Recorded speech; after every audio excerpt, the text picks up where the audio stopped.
Matraita itu apa sih? Diibaratkan manusia itu jadi seperti apa kalau kita merasa sebagai ibu? Banyak orang mengira bahwa kalau misalnya mimpi itu mudah digapai, tapi sebenarnya enggak.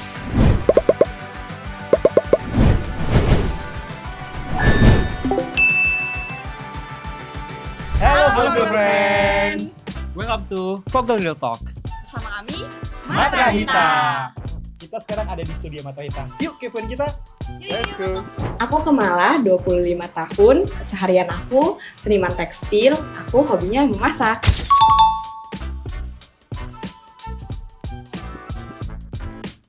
Aku Hafiz, usia aku 25 tahun. Aku seorang visual artist, keseharian aku jalan sore.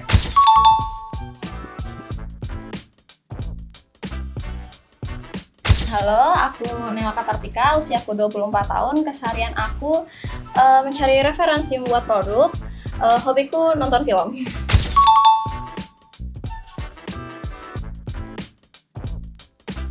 Halo, aku Sidki, aku berusia 27 tahun, keseharian aku sebagai social media manager, dan hobi aku suka nonton film.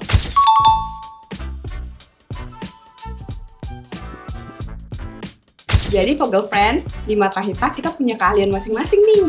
Kalau aku itu memanajemenin proyek-proyek yang ada di Matrahita. Kalau tugas aku memanage aset visual, desain, dan juga bendahara. Kalau aku di sini sebagai koordinator produksi. Dan aku bertanggung jawab atas arsip dan dokumentasi Matrahita dan konten sosial media. Sudut pandang yang sama. Apa nih guys? Kan jelas tuh dulu kita tuh dari sekolah seni yang sama, ya Ya. nggak? Betul. Aku sama Nela itu satu jurusan, kita di jurusan tekstil. Dan aku sama Kashitki di jurusan yang sama juga. Seni rupa. Terus kenapa sih kita bisa tergabung atau bisa jadi Matrahita? Itu gimana ceritanya? Kayaknya dulu karena kita suka ngulik sesuatu bareng deh. Iya, Jadi betul. suka ngumpul-ngumpul. Hmm. Jadinya kayaknya pengen bikin sesuatu yang sama tapi bareng-bareng. Dulu tuh bahas apa sih pertama kali kok bisa jadi satu klik atau satu visi gitu? Apa itu ya? Kayaknya pas makan bareng gak sih? Ya karena kita tuh dulu sering makan bareng, jadi secara nggak langsung banyak obrolan yang sama dan punya keresahan yang sama, ya nggak? Jadi kita ngerasa kayak cocok satu sama lain untuk kemudian kita membuat Matrahita ini. First impression. Aku pertama itu ketemunya sama Hafiz. Yes. Kalau Hafiz sih orangnya malu-malu ya. Kalau Sidki itu ketemunya juga karena mereka satu jurusan. Ya orangnya juga malu-malu sih semuanya. Terus Nela anggota paling muda kita. Cie. Ini singkat aja kalau aku. Malah so tahu kali ya orangnya. Kalau Siti mungkin dia rajin, sama kalau Nela baik-baik, orang baik dia. Kalau aku, first impress aku, karena Kemala ini satu jurusan denganku, dia mungkin sangat keibuan sekali. Terus kalau Hafiz terlihat dari mukanya sangat ekspresif ya. Kalau Sidki sangat soft spoken, kelihatan cowok baik-baik. Kalau aku ya, yang jelas aku pertama kali kenal sama Hafiz, jadi first impression pertama buat Hafiz dulu. Dia tuh orangnya tuh baik, terus perhatian sama teman-teman. Terus yang kedua sama Mala. Mala itu karena dia jago masak, nah aku terkesan karena masakannya tuh enak banget. Tuh. Kalian harus cobain berarti. Bener. Terus kalau Nela itu karena temennya Mala juga, jadi aku yang pertama itu dulu merasa bahwa ini anak kok jago banget ngejahit. Itu doang sih. Kalau pertama kali Matrahita itu mulai, itu Hafiz ngajakin bikin sesuatu project bareng. Terus lama-kelamaan projectnya jalan, terus kita dihantam COVID, lalu di 2022 kita kembali lagi bareng Sidki, jadinya bertiga. Terus di 2024 ada Nela. Jadi secara tahun bertahun kita sudah kenal dari lama, tapi baru akhirnya gabung rame-rame buat bikin project bareng dan Matrahita. Kami merasa bahwa pekerjaan jika dilakukan berbarengan itu sangat efisien daripada sendiri-sendiri gitu. Jadi kami juga lebih nyaman bekerja dengan ramai-ramai, dengan pembagian waktu yang sangat efisien gitu dibandingkan sendiri-sendiri. Saat ini Matrahita itu merupakan kolektif seni. Kami mulai dari mengolah sampah tekstil yang kami punya masing-masing. Dan Matrahita itu apa sih? Dari artinya, Matrahita itu matra, yaitu doa, dan hita itu artinya baik. Jadi kami mencoba ingin membuat sebuah ruang yang aman, yang baik, untuk bisa berbagi bersama teman-teman semua. 3 kata nih buat Matrahita. Unik, warna-warni, dan ceria. Sesuai dengan personality kita. Karena karya-karya kita menggunakan sampah tekstil ya. Jadi warna-warna yang digunakan itu macam-macam dan terlihat ceria dan warna-warni itu. Kalau misalnya Matrahita nih diibaratkan manusia itu jadi seperti apa? Kalau kita merasa sebagai ibu. Karena Matrahita itu jadi tempat kita untuk bisa belajar bareng, di mana kita itu kalau misalnya pertama kali belajar itu bersama ibu kita.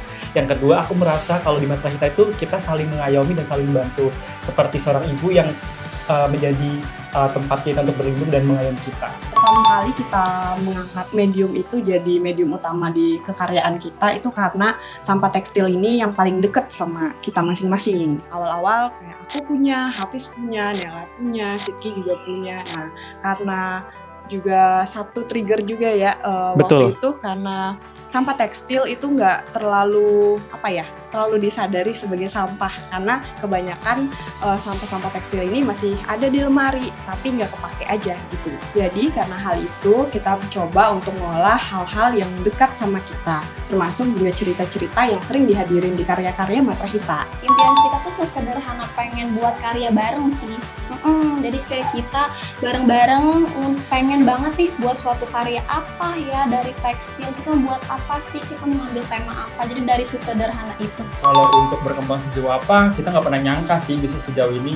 Tapi niat dari kita awalnya emang pengen berbagi. Jadi mungkin itu cara paling mudah untuk kita bisa berbagi, yaitu semakin meluas. Keresahan yang dirasakan oleh Matrahita ya. Yang pertama itu bagi saya itu adalah tempat untuk bercerita. Karena aku rasa dengan adanya teman-teman di sini kita tuh bisa saling bercerita, berbagi ilmu, dan tanpa adanya mereka pun kita juga jadi kayak merasa kesusahan. That's why jadi Matrahita tuh dibentuk untuk menjadi tempat untuk saling diskusi. Momen paling berkesan kayaknya waktu bikin karya bareng sama ibu-ibu. Biasanya kita bikin karya cuma berempat, tapi di tahun 2023 kita ada kolaborasi dan workshop lumayan banyak sama ibu-ibu di Panggung Harjo. Itu pertama kalinya kami mencoba kolaborasi ya. Itu juga program eksperimen bersama teman-teman Bianel.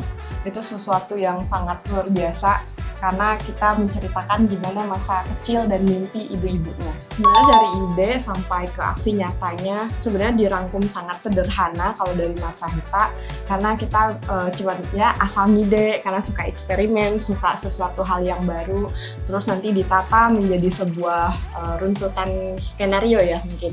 Jadi dari pengumpulan donasi kain sama ibu-ibunya, terus ada proses pilah, terus ada proses pembuatan karya, pengumpulan data, sampai akhirnya karyanya dipajang di pameran bersama. Kalau turning point buat Matrahita itu mungkin pertama kali kita lolos kurasi Biennale Jogja, itu kita dipasangin sama seniman residensi dari India.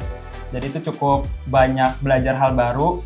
Kita jadi ngerasa bahwa gerakan ini tuh serius ya gitu, karena skalanya juga jadi cukup luas, jadi cukup besar, dan di tahap yang internasional, jadinya kita ngerasa wah gerakan ini tuh butuh dijaga gitu loh, dan gerakan ini tuh harus banget kita lanjutin bareng-bareng. Kalau yang di luar ekspektasi kita dan terus berkembang itu mungkin program kita Jahita.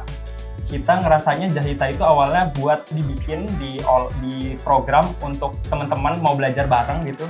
Tapi ternyata program ini jadi cukup besar karena ternyata banyak banget yang mau belajar, dan juga ide yang kita punya dan kita bagiin itu bisa bermanfaat ke teman-teman.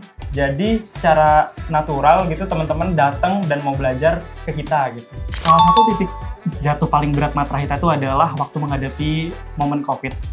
Yang tentunya itu dihadapi oleh semua orang ya, dan itu berdampak banget sama Matrahita. Di mana Matrahita itu jadi ruang diskusi, ruang berkarya, dan ruang buat untuk saling menyapa, tapi terhambat oleh COVID itu. Dan pada akhirnya kita jadi pulang kampung masing-masing, dan kita susah ketemu, dan juga susah untuk bisa saling berdiskusi lagi. Nah kemudian ketika COVID selesai, kita kembali nih ke Jogja, ketemu lagi. Dan salah satu hal yang bikin kita jadi merasa bangkit lagi adalah ketika kita selesai COVID nih, kita balik ke Jogja, kita submit karya, dan kebetulan karya ini didaftar dalam satu pameran yang cukup besar, atau bahkan salah satu terbesar di Jogja. Dan pameran ini menjadi salah satu turning point kita bisa menunjukin karya kita.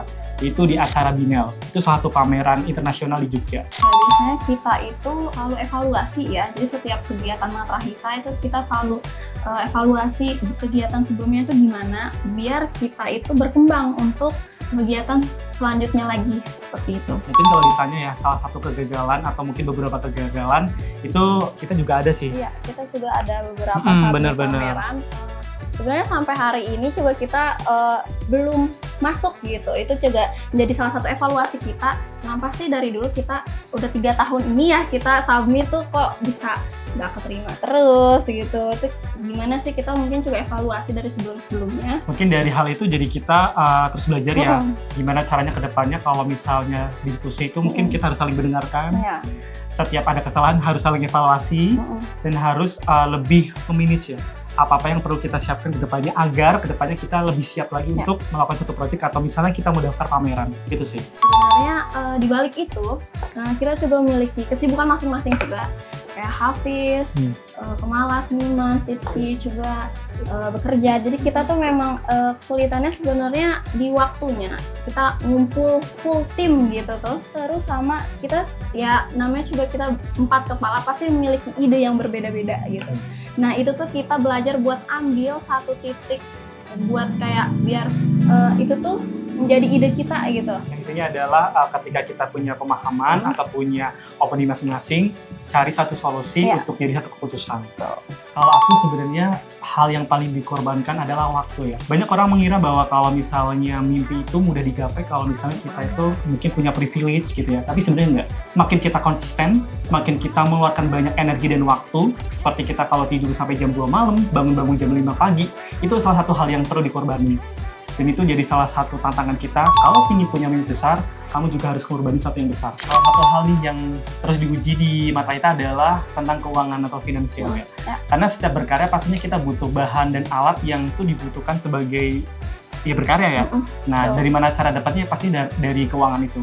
Nah, dari kami salah satu cara untuk bisa dapetin itu adalah dengan yang pertama biasanya kita iuran, lalu atau self funding atau juga pameran sih. Kalau proses dari limbahnya menjadi karya itu sebenarnya cukup panjang. Biasanya kalau ada pameran kita buka open donasi, dimana itu skalanya biasanya se-Jogja, cuman memang dikurasi sama kita. Paling kita akan menerima sekitar 10 sampai 15 donasi kain bekas. Nah, terus nanti kita bikin janjian mau ketemunya gimana, mau ketemu di tengah atau mereka akan antar ke sini. Terus kemudian setelah kainnya datang, kita kurasi karena biasanya jenis-jenis kainnya itu beda-beda, macam-macam. Terus juga keadaannya juga macam-macam, teksturnya juga macam-macam. Jadi biasanya kita pilah-pilah dulu antara yang kotor banget sama yang udah di laundry. Kadang ada yang nganterin yang udah di laundry. Nah, proses itu kita mulai kurasi, terus mulai membersihkan kalau misalnya ada kotorannya basah, kena lumpur biasanya, karena kita pernah terima dari ibu-ibu yang ngumpulin sampah tekstil di pinggir pantai, jadi keadaan sampahnya itu sampah tekstil basah. Nah, itu kita kurasi, kita bersihkan, terus kemudian proses pemilahan. Nah, di sini latar belakang kami cukup berperan penting karena kami dari seni rupa. Mungkin teknik-teknik menggabungkan warna kain, mix and match, terus juga pengetahuan ilmu bahan itu sangat berguna karena di sini kita langsung bisa memilah antara medium mana nih, bahan mana yang cocok untuk teknik A, bahan mana yang cocok untuk teknik yang lain gitu. Kemudian mulai ke proses pembuatan karyanya, pengolahan ide, pengumpulan data. Biasanya kalau datanya paling simple itu kita ambil dari cerita teman-teman yang ngedonasiin kainnya. Kenapa kainnya didonasiin, itu yang kita angkat menjadi cerita besar dari karyanya gitu. Terus ke proses pembuatan, lalu ke pameran. Tahap paling challenging itu ya di kurasinya sih, karena kita sebenarnya kadang nggak tahu kondisi kainnya seperti apa, sehingga perlu kesiapan mental juga untuk mengolah kainnya, misalnya yang kotor banget atau misalnya dalam keadaan yang tidak bersih, terus juga keadaan yang basah. Nah, itu yang kain-kain yang tidak siap untuk langsung diproduksi. Itu lumayan challenging juga. Terus selain itu di mix and match-nya sih. Karena kita menggunakan sampah tekstil, biasanya kita nggak bisa request nih, kita mau dapet kain warna apa.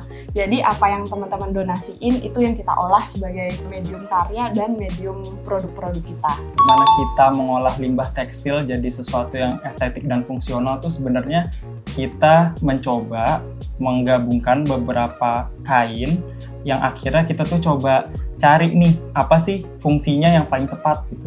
Jadi kain-kain yang teksturnya keras biasanya kita jadiin produk yang sifatnya buat nge-carry barang kayak tas, tote bag, dan lain-lain. Nah ketika kita nemuin kain yang tipis atau teksturnya tuh ringan, paling enak tuh kita jadiin buat outer atau jadi luaran produk pakaian gitu, biar jadinya produk itu tuh enak gitu loh untuk dipakai. Kalau seberapa besar proses eksperimen kita dalam berkarya itu jauh banget sebenarnya. Kita nyoba terus sebenarnya proses-proses baru. Kayak awalnya kita itu dulu belum berani untuk membuka open donasi gitu. Kita hanya menggunakan sampah-sampah yang kita punya dari lemari-lemari pakaian kita. Terus karena untuk skala yang besar kita nyoba open donasi, dan itu kita belajar banyak dari sana bahwa sampah itu sifatnya tuh bermacam-macam. Jadi kita coba belajar dari sana, dan akhirnya juga tekstur-tekstur yang kita dapat juga berbeda-beda. Akhirnya kita belajar lagi gimana ngolah kain tekstur yang berbeda itu. Kalau trial and error paling berkesan bagi Matrahita itu di Jahita. Jahita itu program kami,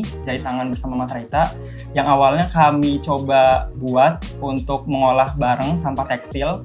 Nah itu cukup banyak rintangannya dulu karena kita nggak tahu metode apa yang paling tepat untuk berbagi solusi eksperimen tentang kain tekstil. Nah akhirnya kita bikin buku panduan berbentuk zin. Kita juga klasifikasi alat-alat jahitnya, jadi bisa lebih mudah untuk teman-teman pahami bagaimana cara kerja menjahit sederhana, dan juga kita berbagi tata cara bagaimana menjahit sebuah produk dengan langkah-langkah yang sangat simpel. Kalau filosofi yang kita pakai di Matrahita itu ageman. Ageman itu artinya pegangan dalam bahasa Jawa. Nah, ageman juga artinya itu pakaian. Makanya kita ngerasa karya-karya kita, produk-produk kita itu jadi pegangan kita gitu loh. Makanya setiap karya, produk, apapun yang kita buat harus selalu punya tema dan konsep yang kuat. Dan itu tuh kita dapetin dari proses yang panjang. Untuk karya dan produknya sendiri, Matrahita selalu punya cerita di setiap karya yang kita bikin. Begitu pula dengan produknya. Kalau di produk biasanya kita akan memilih bentuk-bentuk atau warna, bahan, sehingga semua itu bisa mencakup satu cerita yang saling berkesinambungan. Contohnya seperti produk Umi-Umi, itu ada bentuknya cumi. Kenapa namanya Umi-Umi? Karena kita ambil dari ibu-ibu yang mengumpulkan kain-kain tersebut di pinggir pantai di dekat Kulon Progo. Nah, terus kenapa juga itu dinamakan Umi-Umi? Bukan hanya karena dia hewan laut di pesisir pantai, tapi juga karena bahannya diambil dari daster-daster ibu-ibu. Jadi itu adalah salah satu contoh kenapa produk Matrahita setiap produknya itu memiliki cerita-cerita khusus dan seri-seri khusus gitu. Ini nih si Umi-Uminya. Kalau karya yang paling challenging tapi membanggakan itu karya Daur Baur kita yang ini.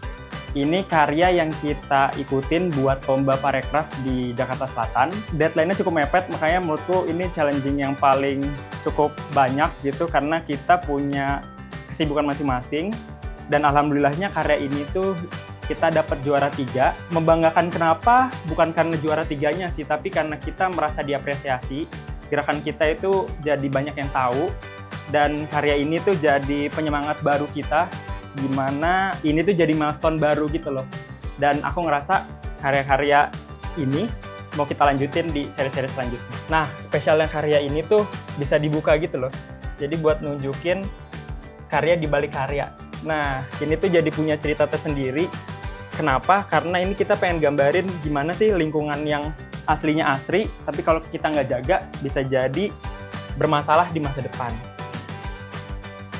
Keren ya? Ini salah satu karya terhangat Matrahita karena ini kolaborasi sama ibu-ibu paguyuban Kalijawi dan Arkom. Jadi tahun 2025 lalu kami membuat lokakarya keliling desa bersama ibu-ibu. Total ibunya ada sekitar 90 ibu-ibu. Jadi mereka sedang menyuarakan tentang keamanan bermukim. Jadi ini spesial banget karena dijahit satu-satu sama ibu-ibunya. Jadi setiap ibu-ibu itu dapat 30 x 30 kain. Terus mereka akan sulam untuk menceritakan apa sih impiannya soal rumah yang aman, rumah yang ideal, terus juga apa cita-citanya dulu, terus gimana masa kecilnya. Nah, di sini mereka ceritain semua itu, terus juga mereka kasih nama. Jadi di setiap karyanya itu ada nama ibu-ibu yang membuat. Karena biar untuk melihatkan juga suara ibu-ibunya, untuk melihat bagaimana kalau kita bersatu dan berkarya bersama itu jauh lebih hangat dan lebih berarti. Ini merupakan salah satu produk yang mencerminkan Matra Hita, di mana kami juga setiap acara atau kegiatan itu selalu memakai vest. Jadi ini merupakan produk yang paling mempresentasikan Matra Hita itu sendiri, di mana di sini juga vestnya kita buat dia tuh bisa bolak-balik gitu. Jadi bisa pakai satu warna atau yang colorful seperti itu. Terus kita juga ada gantungan kunci, ada topi, ada tas, ada jepitan, ada pin. Untuk kedepannya sih kami ingin lebih banyak ke produk fashionnya. Jadi tidak hanya vest, tidak hanya tank top, tapi kita juga membuat produk lebih banyak lagi.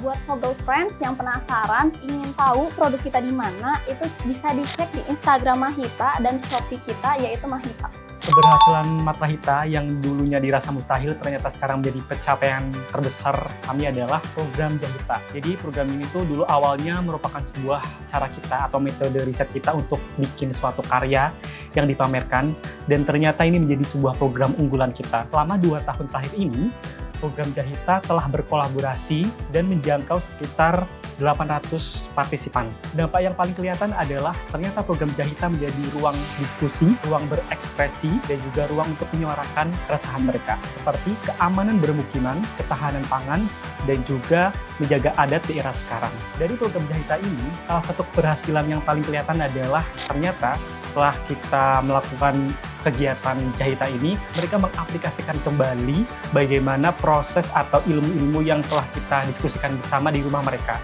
Seperti bagaimana cara mengelola sampah dan bagaimana cara mereka membuat karya dengan cara mereka masing-masing. Dari kegiatan program Jahita ini ternyata kita tidak menyangka banyak sekali respon-respon dari kolaborasi kita atau para partisipan kita. Dari karya-karya mereka yang dipamerkan, dari karya-karya yang mereka buat, ternyata banyak sekali orang-orang yang dari mulut ke mulut akhirnya mengajak kita untuk saling berkolaborasi. Dari kegiatan ini ternyata banyak sekali loh respon-respon menarik dari mereka, seperti oh ternyata bisa ya dari celana seperti ini bisa dibikin karya, oh ternyata bisa ya daster yang lusuh kayak gini bisa jadi tempat kita untuk mengekspresikan kreativitas kita, dan banyak sekali. Dari situ kita merasa bahwa oh ternyata program Jahita ini sangat berdampak bagi mereka dan kita merasa bahagia. Untuk 5 atau 10 tahun ke depan, kami berharap Matra Hita mungkin sudah legal ya secara legalitasnya, terus juga bisa berpameran di luar negeri atau di dalam negeri, agar cerita-cerita yang sudah ada selama ini bisa kita sebarluaskan lagi, kita ceritakan ulang kembali. Terus juga semoga Mahita punya store-nya sendiri, Ya, jadi teman-teman bisa datang dan mampir. Itu dia kita, Matra Hita. Pesan buat teman-teman yang di luar sana, jangan pernah malu untuk bermimpi. Kalau misalnya kita tidak pernah memulai, kapan mimpi itu juga akan dimulai. Setiap kegagalan atau prosesnya itu jadikan sebagai tunjakan untuk kesuksesan kalian itu sendiri. Terima kasih teman-teman Vogel Friends sudah ikuti Matra Hita hari ini. Semoga apa yang kita bagikan hari ini menginspirasi teman-teman semua. Jangan lupa nonton Vogel Real Talk selanjutnya. Vogel, You matter!